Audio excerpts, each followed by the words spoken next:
नमस्कार शेतकरी मित्रांनो, खानदानी शेतकरी यूट्यूब चॅनलमध्ये आपले सर्वांचे स्वागत आहे। आज आपण बघणार आहोत 8 सप्टेंबर वार सोमवार रोजचे कांदा बाजार भाव। मित्रांनो, जर कोणी चॅनलवर नवीन असाल तर चॅनलला सबस्क्राईब करून घ्या। कोल्हापूर आवक 5296, किमान दर 500, कमाल दर 1800, सर्वसाधारण दर 1000 रुपये क्विंटल।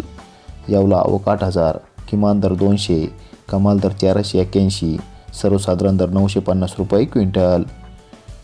येवला अंदरसूल आवक 5000, किमान दर 300, कमाल दर 1302, सर्वसाधारण दर 1000 रुपये क्विंटल। लासलगाव विंचूर आवक 4500, किमान दर 500, कमाल दर 1601, सर्वसाधारण दर 1270 रुपये क्विंटल। मालेगाव मुंगसे आवक 13000, किमान दर 250, कमाल दर 1450, सर्वसाधारण दर 1075 रुपये क्विंटल। देवळा आवक 7781, किमान दर 200, कमाल दर 1465, सर्वसाधारण दर 1200 रुपये क्विंटल। धन्यवाद।